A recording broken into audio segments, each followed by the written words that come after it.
Hello, everybody. This is Inside Geocaching HQ. It is the podcast about what is happening at HQ in Seattle. I am Chris Ronan, one of the 95 or so lackeys who have the great pleasure of serving the geocaching community, and we want to thank you for having a listen to our podcast.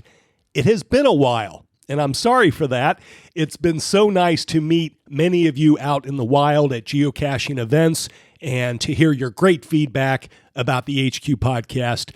I think the wait is well worth it, though, because today I have a conversation with two of the co-founders of Geocaching HQ, Jeremy Irish and Bryan Roth. They, of course, have countless memories to share from their first 25 years of geocaching, as well as thoughts about where the game is going and where HQ is going. So let's dig right into it. Me, Jeremy, and Bryan talking about 25 years of geocaching and beyond.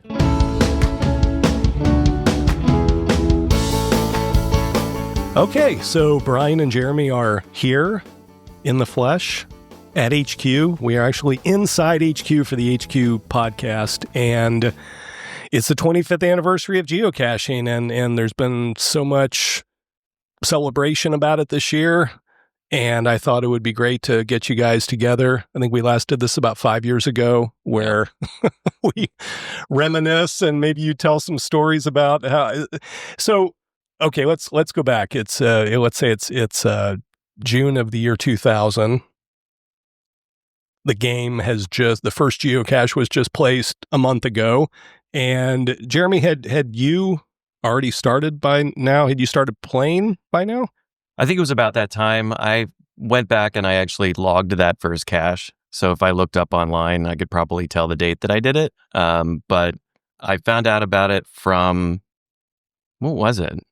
I was researching because Michael Schmidt. Yes. We said talk about that part. Yeah, so we were working at a .com in the year 2000, and a friend of ours, one of our colleagues named Michael Schmidt, brought a Garmin E-Trex into the office that I think he had gotten for his birthday or something like that. And he was showing it off, and I remember Jeremy sort of being fascinated with it and going outside, and like you can see the little man walking with the breadcrumb trail. And then I think you went online thinking about like, what else can you do with this device? It was an animated character on the E-Trex. I don't know if they still have that. It would show when it connected to all the satellites. So I didn't know anything about the technology and how it worked. And it was fascinating to me that you could actually, identify your location based on satellites in space. And I didn't know the technology and like how many satellites and why it was working. It was like all new for me. So I went out and I bought my own GPS when I found out about this game that started called the Great American GPS Stash Hunt. And it was on a news group about, GPS enthusiasts, basically. And that was when I found out that recently that selective availability had been turned off and that the technology went from about 300-foot accuracy to about 30-foot, so like a football field, versus, being something that's within sight range. So discovering that this Dave Ulmer had placed a cache and another person, Mike Teague, had placed a geocache about, I guess, an hour and a half away from my house. I went out, I bought a GPS device. I had to find a place that would sell one. So it was like a marine store. And then I went to REI and actually found maps of the area just to get a general idea of the place. But there was no turn-by-turn directions. So it was basically following the arrow to the general place and then finding a way to get there. So that was really exciting because it was a treasure hunt. It was, I didn't know what I was going to find and I didn't know what the experience would be like, but I also wasn't prepared for it. I had a Saturn at the time, and it was an old logging road with huge rocks. And I had brought my Beagle, who was a puppy at the time, and she's not used to long walks with me. So it was like me going on this trip unprepared and hiking this trail in the middle of nowhere. I should have told somebody where I was going. And it was a long, arduous hike to the top. And when I ended up in this field of stumps, behind one of the stumps was a container, and it had a logbook in it. It had a Sunny Delight drink in it which no one would drink. That's actually one of the reasons why one of the first rules is no food in caches. And I was elated. I thought it was great. I was so excited about it that when I was coming back down and I had plenty of time to think, I thought about all the ways that I want other people to play this game or create this game, or create geocaches, not the game itself. And it was more of a selfish thing because I wanted to have those in the world so I could find more of them. Yeah, and I remember the following week, Jeremy came back to the office and he was telling Elias and I and some other folks about like this adventure. And he said, I think I could build a website to make it easier for people to play and to make sure that people are prepared. And like, what a fun way to use technology to get people outside. And it was like, oh, well, that sounds cool. Like, go do it. Yeah, Let us know what you think, let us know how it goes. And it wasn't long after, like, we had a number of conversations over the following months about his conversations with Mike Teague, different things that he was adding, sort of database driven, so zip code lookup and things like that.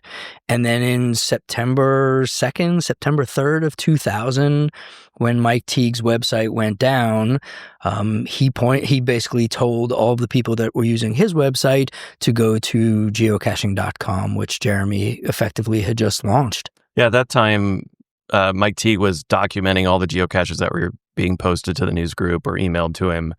And I was taking those and putting them into the system to do tests. And I was learning about the Great Circle calculation and some of the nerdy stuff about calculating distance. So to make sure that it would work, and how do I get a zip code database at the time, and all those things. That was exciting to me because I like building the tools. And when I posted all that, it didn't even have an account system. So it was really just a listing service with a search. That's when it was listed on September 2nd. And that's the basics of it. It had all the information about what it was, but it didn't have a lot of functionality to it. Okay, so as you alluded to, you guys are all working together, the two of you and Elias, who is not here today, but shout out to Elias. So you guys are working together. Jeremy, how did you decide, or because you're doing most of the work, right? And at some point, there's a decision made. You get together with these other guys, and I guess I'm just thinking about back in the late 90s, early 2000s, a lot of companies booming and busting, the whole .com thing. I don't know that you're really envisioning we might still be doing this in 25 years. So there's a certain amount of luck involved in picking the right people coming together to work together like the three of you did. Was it just luck, or did you guys see something in each other that you thought you each had skills or personalities that would be able to mesh together and have some longevity? Yeah, there's a few things that happened that made it work. And the first one is that we worked together for a while. So we knew each other very well. We knew our strengths and weaknesses. And we all had complementary skills that would work together. Bryan has a legal background, a lot of operations background experience. I'm programmer, developer, and I could do the full stack. So I could do the web, I could do the back end, but I couldn't do the back end, like all the infrastructure work. And that's where Elias came in. And Elias was doing that for the business that we were all working at, and I was doing the web stuff. And it made a lot of sense because I didn't have that experience. He did. And also we just really worked well together because it's always good to, throw tech ideas back and forth. And he was really he's a fundamental knowledge of technology, while I'm sort of the all over the place technology guy, front end, but it's not that great. They even call it Geocode, which is still in the site today. And I have comments in there that says, I don't know how this works, but it works. So I'm going to leave it here and I'll leave it for somebody else to fix later. So notes like that are still in there. And that's how we gelled. So it was really a matter of, I need a lot of help here. And I know you guys are great. And we get along on a personal level, but we also have worked together on a business level. And I think that having three people at the company really kept the company going and still keeps the company going. We still have board meetings, and the three of us still, talk about strategy and how to run the company to make sure that it still has the same kind of values that we had when we first started. Yeah, I remember when Jeremy and Elias came over to my desk at the .com where we worked, and they said, "Hey, we're interested in starting a company, and we think that this game could be really cool. There's no money in it, but it's a fun hobby, and it looks like a good community, and we have this complementary skill set. So, Jeremy and I decided that we're going to start a company and we want you to join us." And I remember just saying and I had known them because, as Jeremy said, we worked together for quite some time at that point. And I knew that these are smart guys and we got along personally. And, in the evenings at the .com, we would stay late and play Tribes on a local area network. And they were really good at it. And I got killed all the time, but it was still super fun. And I was like, I would love to just work with you guys because I saw how smart and talented they both were, and I enjoyed working with them. I already had the experience of enjoying working with them. And then at that time, this was in September of 2000, so the website had launched. We were talking about forming a partnership, and this was around the time where the .coms were really starting to crash and burn. And, as we were going through the process of figuring out okay, what happens next? We said, well, let's start the company.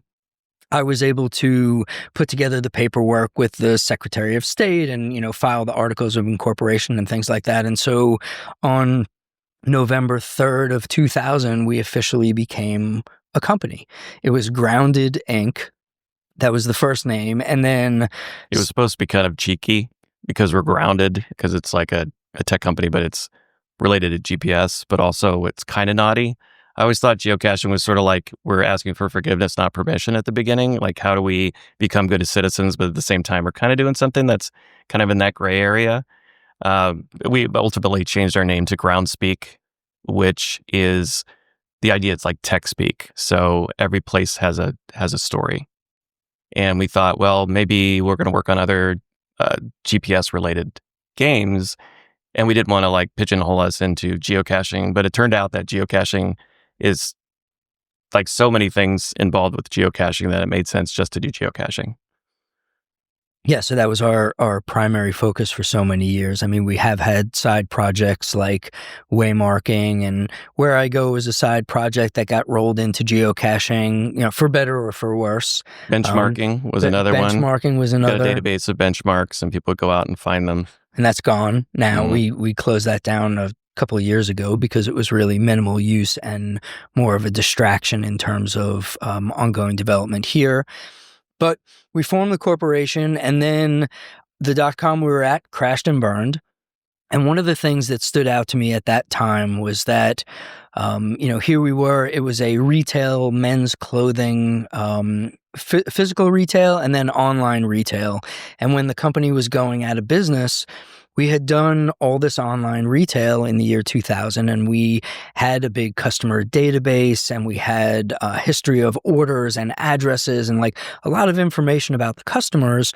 But the privacy policy that we had for the company we worked at basically said, we will never sell, we will never, take advantage of the customers. And so at the end of the .com, that, the last days of its existence, we had a conversation with the CEO at the time, and we said, look, this is a promise that we made to our customers that we wouldn't sell this database. So as you look for other options for this business, selling the customer data or leveraging it in any way that's not consistent with the promise that we made to the customers isn't something we're comfortable with. And that was something that Jeremy, Elias, and I were all really aligned with.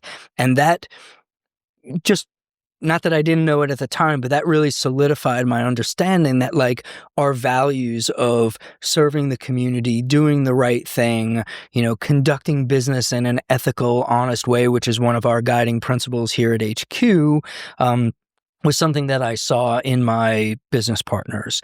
And, if you go into the Wayback Machine, you can see on the Savvy Shopper website is a letter that says, dear customers, we're shutting down, and consistent with our promise to you, we are deleting the entire database of customer information. And we did. Yeah, we even have a philosophy here, which is that companies die by 1,000 paper cuts. So every decision you make makes the culture in the company. And when we started it, we thought, we didn't think about culture because you don't really think about culture, just like you don't think about history until it happened. So with us, we're like, okay, well, first if we want something, the rest of the company should have something. It's kind of like if you have candy, everybody else should have candy. But also, like, every decision we make is important, so make sure we make the right ones. And that's been really good. And it's kept a really good culture. We've been best company, Best place to best work place to work on what is Outside Magazine for 14 years in a row. I believe that's right. Something like that, 14 years in a row. We're really proud of that. When the .com crashed, we all went to work for a promotional marketing company. And it was called Sunrise, and they did screen print and embroidery, among other things. And that's where we printed the first geocaching t-shirts, which turned into our first revenue. But basically, Jeremy, Elias, and I had the experience of working together at two different companies. And so we were on the employee side. And, as an employee, you get to see, like, what do I like? What don't I like? And so when we had the opportunity to build this company, we always kept that in mind. Like, first of all, we're going to treat ourselves the same way that we treat everybody else in the company. And so let's sort of live by the same rules. And we want to work in a place that's fun to work. We want to work with people that are happy. We want to work in a place that takes good care of its employees. And as employees, as we got to the point where we were generating more revenue, it's like, okay, well, now's the time to have, we should be paying for health insurance. And so we said, all right, well, the three of us need health insurance, and we had a couple of employees at the time, like, they should have health insurance too. So we got a plan and everybody had health insurance. And then as the business became more successful, we were able to say, well, wouldn't it be nice if we covered health insurance for not just our employees, but their spouses, significant others, dependents, and do the same for us? And I remember when we made that change and announced it, one of our employees who's still here, approaching over 20 years in about a couple weeks from now, he came to me and he said, I can't tell you how much this means to me and how much of a benefit it is for me to have the company take care of something that I don't have to worry about now. And that was just an example of, like, how can we do more of this? How can we be a better company? How can we take care of our employees? And that's something that comes really from the shared values that myself, Jeremy, and Elias have. And when we talk about, Jeremy mentioned that we have board meetings. We do it 3 times a year. And even in our most recent meeting, we're having a discussion about a specific topic, and somebody says, well, this is about the company. This is important for the company. This is important for the customers. Like, we have to do it this way. And it's like, yep, we all agree we have to do it this way, which is, what you see here today, 25 years later, for Geocaching HQ / Groundspeak is not the product of a business plan. We didn't sit down and write this all up and figure out how to do it.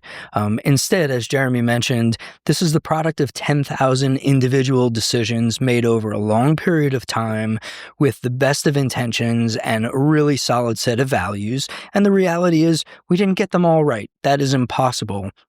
But we got enough of them right to be where we are today. It's a benefit to us, it's a benefit to the HQ lackeys, and it's a benefit to the community. We're all really fortunate to have had this set of circumstances come together in the right way with the right people. And now, there's a global benefit for all of us. And it's something really special. It's one of the benefits of having 3 founders is we always had a tiebreaker too. So when we were trying to make a decision, there's usually 2 passionate people and 1 indifferent person on every decision. And that indifferent person would always break the tie. And I really appreciated that. I can see a lot of companies that start with 3 people that are successful. And I think that's one of the big reasons, because we all had, we come at it at different ways. I like to break eggs to make an omelet. So I'm more of a, I'm going to break this because I think that maybe there's something better to do. But then there's somebody there to say, well, wait, the omelet's already been made. Do we really need to break more eggs? Is there something else we could do? Can we improve on what we have? And, I'll come around at some point. But, some of the things are, there's stability, there's, let's make change, and there's change is not necessary, that sort of thing. And that happens a lot within business because somebody might be really passionate about something and want to make a rash decision. And then you have two other people that are thinking about it in a different way. And that's been really good. Yeah, a story I've told to people a lot over the years is that since I've worked here is that I was a geocacher, a heavy geocacher before I came here. And that if I would have come here, and I did think about this before I came here, I thought, God, if I get there and it's all about the money and they're jerks or whatever, I'm going to be not just upset, but a little bit heartbroken about it because of how much I enjoyed the game. And so I'm not blowing smoke when I say that it wasn't, I'm happy that it wasn't that way, but I've also wondered over time if that was, because I think it's been a little bit more formalized, at least in meetings I've, and just as you were saying, kind of the company, the guiding principles that you mentioned, Bryan, that there's, you want to make decisions that are good for the community and the game and the business. But it sounds like that was not really formalized necessarily in the early, it just kind of happened, which is, because I think if there would have been a company, and it certainly could have happened, that would have said, we're going to build a website and we're just going to try to bleed this thing dry, like a venture capitalist or hedge fund owned it, it could have been a whole lot different. And I think I, as a geocacher first, am really glad that that didn't happen. But it sounds like there was a little bit of, I don't know if luck is the right word, but just kind of cosmic, something that brought the right people together to where you guys were thinking about this stuff before it got formal.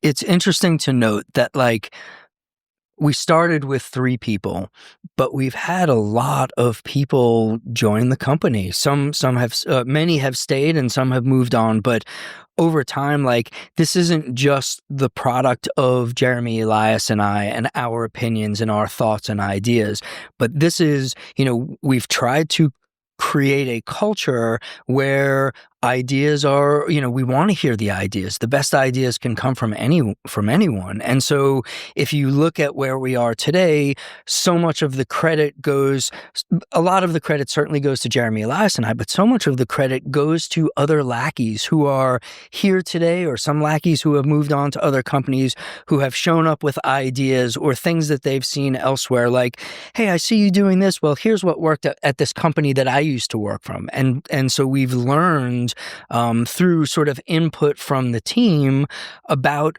other things for us to consider, and making some of those decisions, again, aligned with the right values and sort of goals and perspective. We've been able to take this collective knowledge and, this collective effort from all of the lackeys, or from community volunteers, or from cache hiders, or the people you meet at events. And so this game itself, what it is today, is really the product of a global community, certainly supported by this company and supported by Jeremy, Elias, and I specifically. But this is a community game, and without all of those elements, who knows what it would look like? It wouldn't look like it does today. We understand that we are a benevolent dictatorship as a company. Like, all companies are basically hopefully benevolent dictators. So we have to think of it as like, we have full control over the site. We have full control over the accounts. We can create whatever rules we want, really can have any power, but you only hold power if people want to use your stuff, or, go to your website, or give you feedback and stuff like that. So it's really important to say, I know we are a dictatorship, but we're a benevolent dictatorship. But we act as lackeys, so we're the servants of the game. And that came up because people started calling us the powers that be within forums. And, it was like, we make all these declarations, we are in control of the game, and we had to respond to that. And the way we did that is say, no, we're actually lackeys. Like, we're here to serve the community. Because if we don't serve the community will go away. And if it goes away, then there's no more caches for us to find, and that's sad. So why don't we just look at this as a way to say, yes, we understand that we have the power, but we also serve the community. And that's what made it work. We still have to create rules, and sometimes those rules are upsetting, but we try to use as much reasoning behind those rules because we don't want to restrict. We want to get to yes. So we don't want to say no for a geocache hide. We want to find ways to say yes, but sometimes just based on the experiences that we have to turn down a geocache listing because of the guidelines that we have. That's actually even like a term that we use instead of rules because they are guidelines. They are rails. But we can go off the rails sometimes when it makes sense to do that.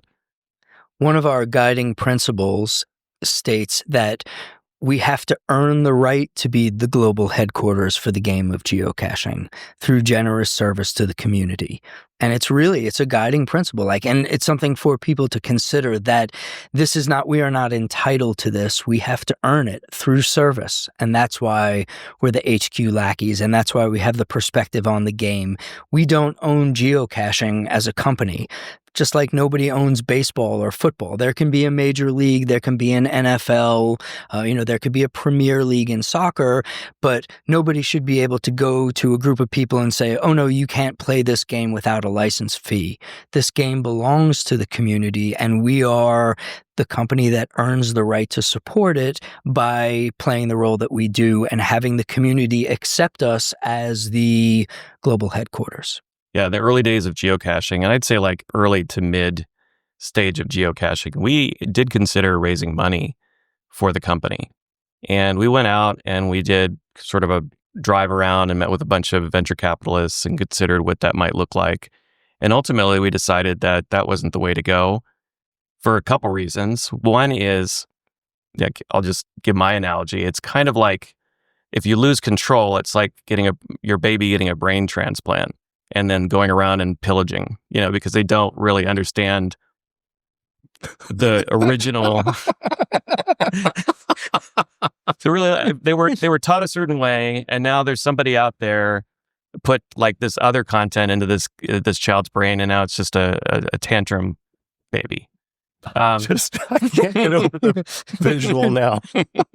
Well, I see it with technology companies get acquired, and the technology is dissolved. I saw this with Google. Every time we found a technology that worked for us, Google would buy it and shut it down. And we were just like, what are they doing? Like they'll even bring it in-house. They'd use the technology for themselves. They wouldn't share it with anyone else. And I was like, that's a tantrum baby. I'm going to take the toys and I'm not going to share it with anyone else. And we're like, well, that's dumb. Like we shouldn't do that. And we also don't want somebody to tell us what to do because they're not going to have the same ethos. Maybe if we found somebody who had the right ethos, that would make sense. But we never did find that person. So we walked away. And the other one was it Hillel? Hillel Cooperman. He had a talk about tiny but... It was the runway speech. Well, yeah, but he had it was an event. It was like Tiny But Beautiful or something like that. It was talking about small companies that just work and they don't need funding. They could just make their own money. You could tell that one. And so somebody recommended that we go sit down with him. He's a local entrepreneur in the Seattle area. And we said like, hey, this is who we are. Here's what we're doing with geocaching. We're looking to potentially raise money so that we can accelerate our ability to, serve the community. And he basically said, he's like, right now, you're like an airplane and you're moving down the runway and you don't have to take off. You can keep moving down the runway as long as you're continuing to be successful and you can, keep moving forward. He said, the moment that you take money from outsiders there's an end of the runway and you're going to have to take off because those investors are going to want a 10x return, a 20x return on their investment. And so you have to decide what kind of company you want to be.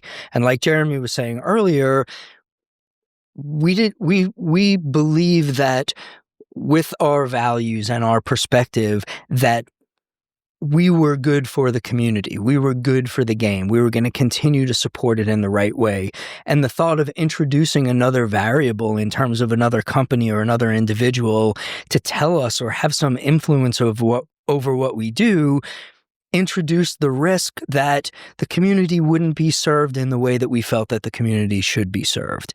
And so sitting down with Hillel Cooperman and hearing about the runway speech, we left that meeting and we were like, okay, we don't have to take money. Let's keep going down the runway and maybe we'll change our mind somewhere down the road. But so long as the community is supporting us through premium memberships and buying merchandise, we'll be okay. And so that, that speech was a pivotal, that speech was a pivotal moment for us sort of in the history of sort of who we became over time. And it was I think it was a hard decision. It wasn't an easy decision because you also have the temptation of money. And a lot of these companies would say, you can take money off the table. We will invest in you and you can have a lot of money. And you can still run the company and you can still have an upside. And, you sit there and you go, well, would be awesome. But then what's the consequences of that? And it's not totally noble in a way that we think about that and go, yeah, that would be great. But also we really like what we're doing too.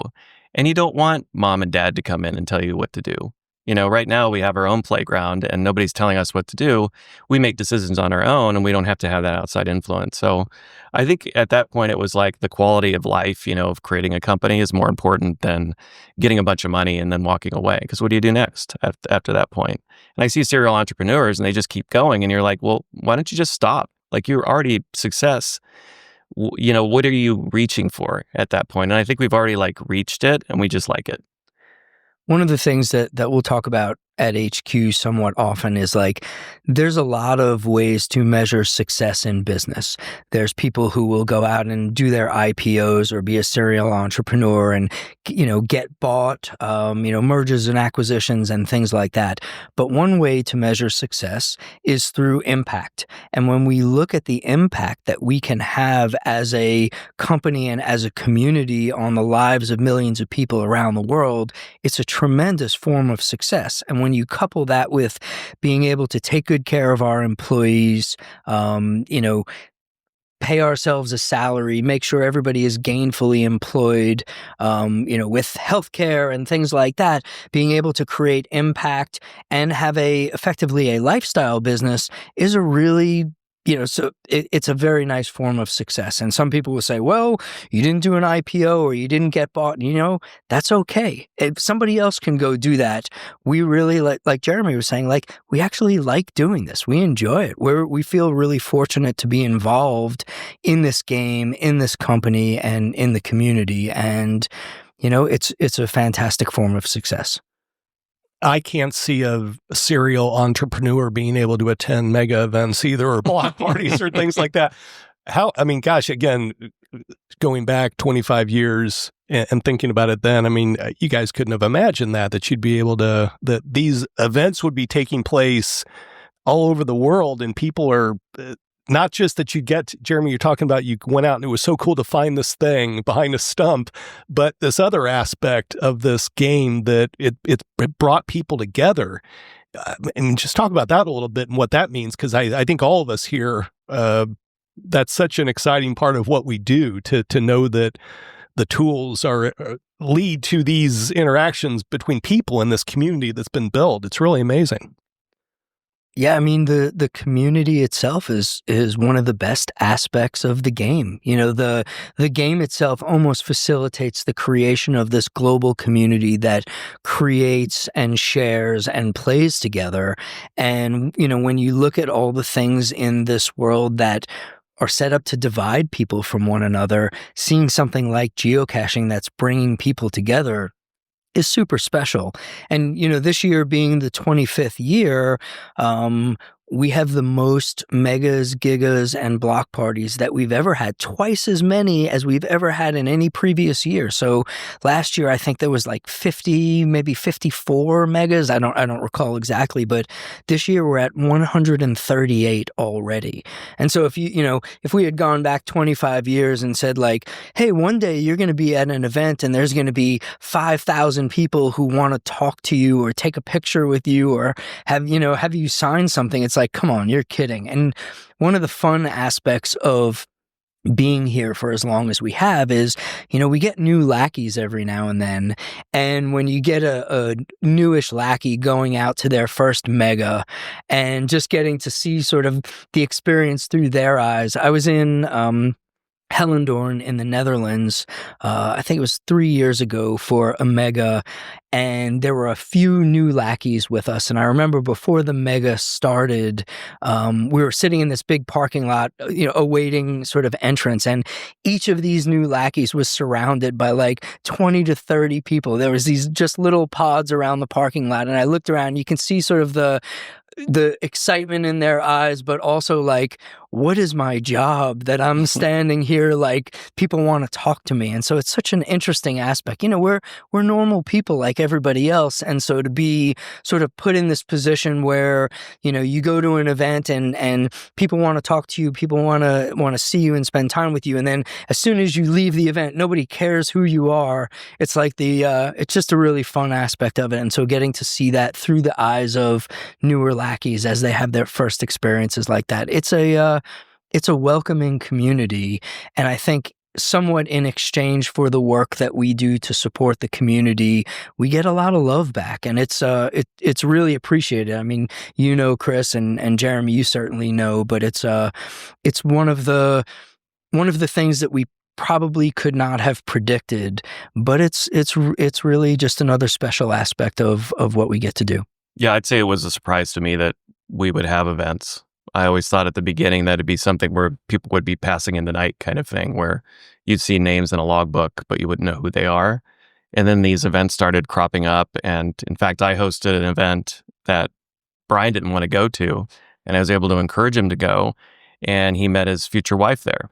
And they make coins, and they celebrate that every 5 years. I think. 5 years, yeah. 2026 will be 25 years. Oh, it's crazy. Well, yeah. And I'm an introvert. So when I was building this in the house, and I wasn't a social animal. I'm still really not that social. But then I started going to these events, and I was the center of attention, and that was unusual and weird for me, because it was just something I was doing in my house. I was, interacting with people through forums. It's a weird D-list celebrity experience, but I really appreciate that.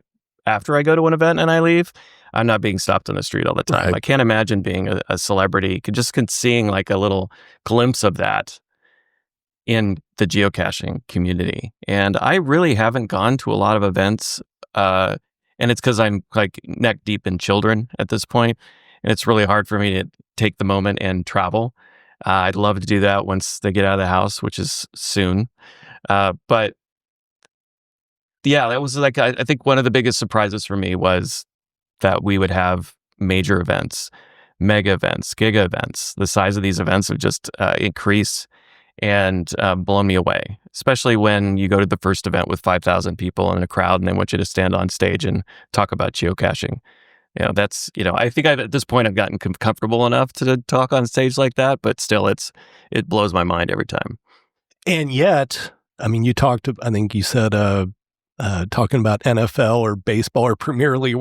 Everybody knows what those things are. And yet with geocaching, I think there's still, and I find this comforting to some degree, that there's still plenty of people that still get to discover it, that it's not a household name necessarily. And sometimes that surprises me. Like I was out geocaching a few months ago, and I had a police encounter, as I've had a few, and they've all turned out to be fine. But most of the officers I've met over the years have said, "Oh, okay, I know what that is." But this one said, "Oh, what are you talking about?" And I was actually at a mega event. I was like, "Really? Nobody told you there was going to be a mega event in this little town?"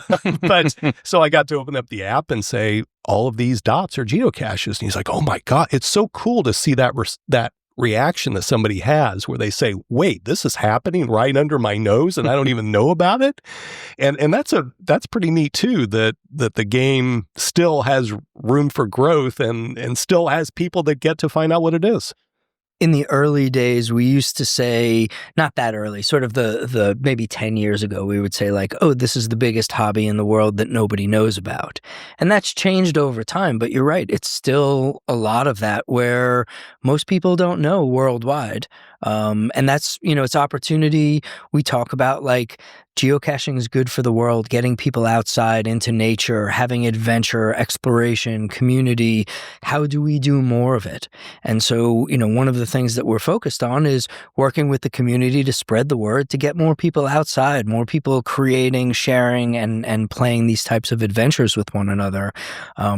You're saying you show the police officer the map. That's one of my favorite things to do. When somebody doesn't know geocaching, I'll open the map and I'll say, like, look, this is all around us. And then you say, well, pick a city in the world. And it's like, oh, well, Prague or Amsterdam or Cape Town, South Africa. And it's like, oh, there's geocaches there too. And it's like almost everywhere. And that's, it's a testament to the strength of the community and all of the effort that's been put into creating these experiences that are shared with one another. And it's really powerful. Yeah, at the same time, it's hurting cats, like with the community. So you can do as much as you can to encourage people to do certain things, but they'll do what they want. And that's always been challenging when we want to make the game move forward a little bit or be a little bit more welcoming, or geocache quality is really important, but it's really hard to legislate that in some way and create rules around that, because one person's, micro is terrible for one person, and then somebody else loves micros. And, not everybody can create a gadget cache, but gadget caches are amazing. And they take a lot of energy, and people are doing this out of the love of the game, which is fantastic. But we're like, how do we do that? How do we, archive caches that are going missing? How do we, manage it when they get stolen, or, how do they get reported? And how do we, create more caches in an area when somebody's found them all? Like, what other games can we create in there? And that's been always a challenge for us, is how do we keep this more engaging, especially when people are so active, they start running out of geocaches. I introduced my electrician to geocaching about 3 years ago, and I think he's found a geocache every single day since. Wow. So he's motivated by saying, I want to do a streak as long as possible, to the point that he saves geocaches around his house so he can, do one when he doesn't have enough time, or if he's sick or something like that, which is, just blows my mind. And so you were talking about how events was not something you could have imagined in the early, and Right. I think there's probably been a lot of things that you never could have, even gadget caches. Who could have imagined that when you found that thing behind a stump? What are some of the things that come to mind for you guys over the years that have surprised you? Or, I'm just like the ape promotion. You worked with a movie studio. Just different things like that have come up over the years that you couldn't have anticipated, and it's been a pleasant surprise.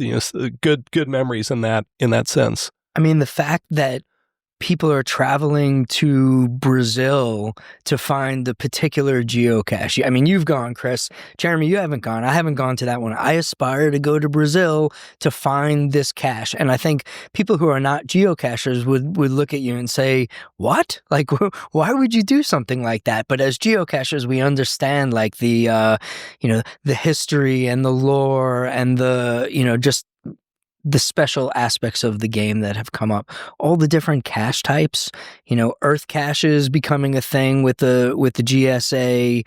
Well, night caching was something that I never really thought about, originally using fire tags, but now like creating all sorts of different technologies and lights to create an experience. That was something that I didn't even think about. I didn't even know a fire tag existed. That was one of them. And just the geocaches we get to go to, like when I was traveling more in the past, having the ability to go to another country and being able to see how they play geocaching, that was pretty impressive. I think I'm trying to think of the country that had all the night caches, and there was one. It was like you open up the cache container, and then these two beady eyes would light up, and you'd hear like a howl in the distance.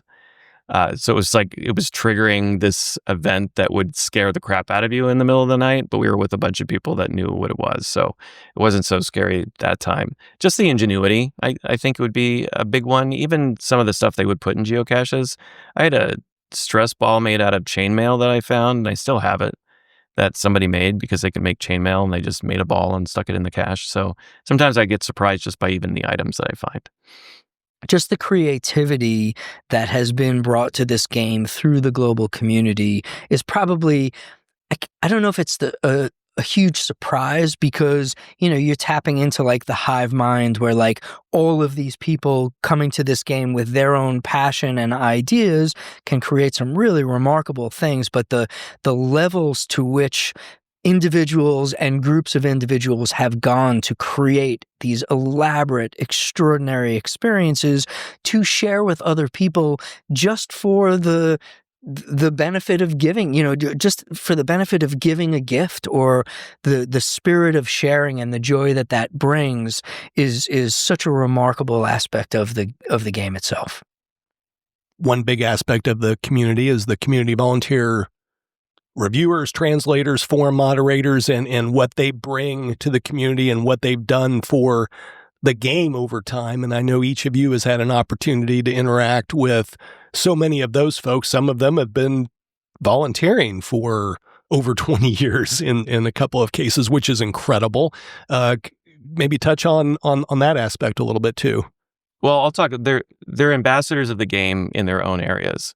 So we don't understand the culture of every place around the world. And the fact that we have somebody who is local and understands the rules and like how people act, like in the UK, pubs are places that people come to gather. It's their third place, so they treat them a little bit different than we do here. It's really cool. First, because we get the opportunity to hang out with them or talk to them. We've had, reviewer events around the world that we get to meet the folks that are local, and also they just bring just a lot of feedback on making this game better. I'm blessed that I have the ability to talk to people like that, and I'm also blessed to be able to go to other countries and meet them and even get a feel for the geocaching experience in that town or community. Yeah, when we talk about people giving back to this game in terms of creating caches or working for the company to create features and services and things like that, you can't overstate the value of the effort and time that the global group of community volunteers have put in. This game would not exist but for the effort that they've put in, and they're, translating the website and the mobile apps into different languages so that the people in their country can participate. That's something that as a small bootstrap company without outside funding, it's not practical for us to be able to do that. To have, as Jeremy said, the local knowledge to know, like, hey, this cache can actually be placed in this park, or there's a relationship that we have with a park manager that we've developed that has, you have to fill out a form or there's special requirements. That local knowledge in being able to administer the game is invaluable. And so in terms of a group of people that truly give back to this game and community, the community volunteers are second to none.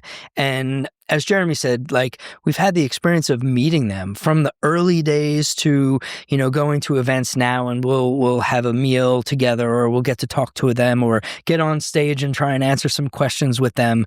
But it's such a wonderful group of people who appreciate the game. They care about the game and the community, and they're really willing to, put their time into it. And for some people, it's quite a bit of time just to review caches or help new geocachers in the area figure out the nuances of the game, or how to get started, or show up at an event and be a sounding board for people who have ideas, or answer questions from people who don't understand how certain things work. And, you think about the fact that we've got about 95 lackeys at HQ. To do that on a global scale, it's not scalable. We couldn't possibly do that. And so to have the relationship that we do with this global group of volunteers, they're not volunteering for Groundspeak. They're volunteering for the community. They're volunteering for the game. And that's something where our relationship is, how can we support them in bringing the effort that they do in support of this global game? And the relationship's really been wonderful. And I'd say some of the greatest people that we've ever had the opportunity to meet are the geocaching volunteers, the community volunteers. So what excites you guys about forward from here? What projects get you excited? What are I think, Jeremy, that's something that you focus on quite a bit. Yeah, I always ask the Especially. question, if geocaching started today, what would we do differently? And I think, and also like look at the past and see what things that we have done that weren't successful then, but might be successful now. One example is we soft launched it, which means we haven't announced it in the forums. We haven't announced it in an email on the website or anything like that, for an application called LilyPad Chat. And it's basically the idea that we had a long time ago called Geocaching Live, which before that was called Track on Fly. The idea of that people go out geocaching and they go and find a geocache, they come back home, or they're there and they log their caching experience, but it's not necessarily a live experience. It's a kind of a passive log. Like, so you don't know when people are out geocaching and what they're doing. And there's that disconnect with community. I thought with Track and Fly and with Geocaching Live, it was, you get to see other people on the map out there geocaching, going after geocaches in their community, and then you could communicate back and forth with them. So we built LilyPad Chat as that idea. It could be extended to other things, but essentially it is, while you're out geocaching, you can open up this app and see if other people in the area are also playing.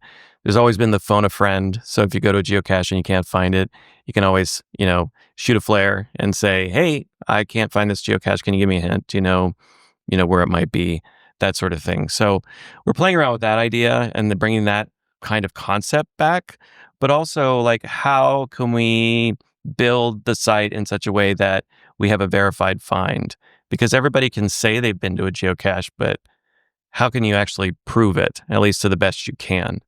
And that's where we've been playing around this idea of lodestone, which are starting to work on for the Adventure Lab product.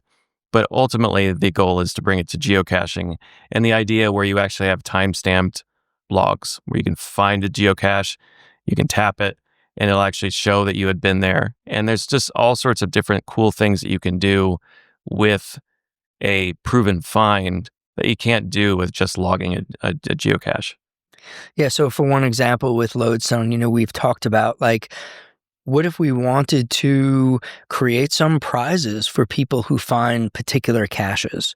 Well, if we said, log this cache and the first one to log it gets a prize, hypothetically, well, then it takes somebody sitting on their couch saying, great, I found the cache, I logged it, I was first, give me my prize. And it's like, well, how do we prove that? All right, did they sign the logbook? Maybe, maybe not. But if we say, hey, you have to tap your phone on a secure NFC chip and we're going to know for certain, well, then there's some interesting opportunities to do, maybe better prizes. Maybe there's some sponsored contests that we can work on. We just released the treasures feature set on geocaching. And right now you have to go out to complete collections of treasures. You have to find specific types of caches. What if we created at some point in the future, like really rare treasures that were hard to get, but we really needed you to not just log the cache, but we needed you to prove that you were there. So this Lodestone product that we're working on now provides the opportunity to do that. So we just put some of these tags in Shop Geocaching. We will be selling those right now with Adventure Lab because Adventure Lab is restricted to mostly virtual content with the exception of events or sponsored adventures. We'll be doing some experimentation using Lodestone tags as a challenge type. So instead of going to a location and answering a question or a multiple choice question, you go to a location and you will tap your phone to prove that you were there, and that could advance the storyline, unlock the next stage, or at least give you credit for the stage that you've completed, and just more opportunities to experiment and see what else we can bring to the game. Yeah, for example, and this is not something that we're going to build immediately, but it's something that I've been really excited about adding to the game, is repeatability for finding geocaches. Once you find a geocache, you check it off the list and you don't go back to it. But what if there were some reasons to go back? Like, what if you could tap in and become the caretaker of the geocache? And it's, like the more logs that you have for that geocache, the more quote unquote caretaker, ownership you have of that. Like the mayor from Foursquare. Like Foursquare, yeah. So you go there and you tap it, and if somebody goes and taps it more than you on so many days, then they take over. So now you've got an experience where you're going back and replaying or visiting these geocaches. And what that does is it creates quality control on the geocaches, because you're scanning it, it was there, and it's still there. So then people know that was recently scanned, as opposed to a cache that hasn't been logged in a while because there's not as many geocaches in an area, and then it goes missing and nobody checks on it. So it's just another avenue of, okay, now we have this game board with game pieces, and these game pieces have some kind of proof to them. So what kind of fun stuff could you do about it? Could you be able to start putting digital treasures in a cache and taking them out and doing the same thing with trading? Those things we could do. But right now, if you log a geocache, you can just log it, and there's really no reason why anybody would log it and lie about it. But if we give people reasons for receiving treasures and some things, we might create an experience where people are just fake logging for that. And that's always something that we've been challenged with is honesty when it comes to finding geocaches. It really doesn't hurt anyone for somebody to log a geocache and say that they found it. But it does hurt if you create games around that other people are playing, and you're kind of ruining that game for other people. Yeah, and I guess in general, the whole company, we're always trying to think about how can we refresh the game board? How can we add more to geocaching while striking a balance between sort of not breaking too many of the historical eggs. It's really a balancing act. And I think that, Jeremy said earlier that it's, who do we have to answer to? We don't have to answer to outside investors. We answer to ourselves. We answer to our colleagues here at HQ, but most of all, we answer to the community. And that's something that's just another special aspect of the game, because it helps us to find the right balance between innovation and sort of preservation. And it's a moving target. I think we just saw a full circle here where early in the conversation, Jeremy talks about he loves breaking eggs. Then Bryan just said, we don't have to break so many eggs. So you guys kind of balance each other out. The funny part is I'll be the first to admit, there's a time to break eggs. And it's one of the things that we talked about Jeremy, Elias, and I having sort of different personalities and bringing different things to the game. Somebody has to speak up and say, hey, let's challenge all of these, pre-existing things. Let's think about what we might change. It's something that Jeremy's done really well. Sometimes it's me saying, hey, I think we should do something different. One of the best parts about working as a close group is that I know that if I have an idea and Jeremy and Elias don't really like it, I need to kind of check myself. It's probably not, there's probably something to their resistance. And I think likewise, it's worked really well over 25 years that when, Jeremy has an idea and it's well, we're a little skeptical about this, it forces us to think from different perspectives while at the same time getting the benefit of those perspectives. And that helps to unlock, forward momentum for the company. I'll give an example. I was anti-geocoin. When we first released Travel Bugs, which is a tag you attach to an object, and you give it a quest, and you put it in a geocache, and people put the code in, and they see what the goal is, and then they can, log to pick it up and drop it off. That was the tag, and I was very hesitant to create geocoins because that would create confusion. You put a coin in the cache, is that a travel bug anymore? And when Mountain Bike, created the first geocoin, I was putting codes in when he was just to try it out. And Bryan was like, we should do this. We should create geocoins. People can mint them. We'll put codes on them. And I was like, no, I just don't want to do that. And then I finally gave in and we started selling them. And then it was for community events, and it just kind of took off, and I was surprised by that. Well, I wasn't so much surprised by it, but I was surprised that there wasn't any confusion and nobody really, as long as it said trackable on geocaching.com and had a code, community members know what a geocoin is. They get to know what it is. They see these, they understand them. But that was one where I was like, I did not see that. That was my blind spot. And recently I attended Mountain Bike's community celebration event in Idaho, which was a lot of it about celebrating the geocoin. So there you go. It's all another full circle there. Well, this has been great. I've taken up too much of your time. Hopefully we'll do it again at the 30th. Time flies. We just did the 25th or the 20th, now 25th. It's amazing how fast it goes. Well, it's always a treat to participate. It really is. And even a reminder of some of the old stories. It's fun to relive some of the aspects. It's funny. Every now and then somebody will say something that triggers, a story from 18, 20 years ago that we didn't even think about. And like, there's thousands and thousands of these stories and there's just no way to like call them all up. So having an opportunity like this, just to sit down and talk through it is really, really fun. I also think it's funny that the 30th celebration means that the company will be older than I was when I started with Bryan and Elias. That's pretty impressive. That was Jeremy Irish and Bryan Roth, two of the co-founders of Geocaching HQ, along with Elias Alvord, who is always welcome to join us someday on the podcast. Hope you enjoyed that chat. If you ever have an idea for a topic for an episode of Inside HQ, you can send that straight to me. The address is podcast@geocaching.com. That is podcast@geocaching.com. Until next time, which I promise will not be too far away, from me and Bryan and Jeremy and all the other lackeys at Geocaching HQ, happy caching.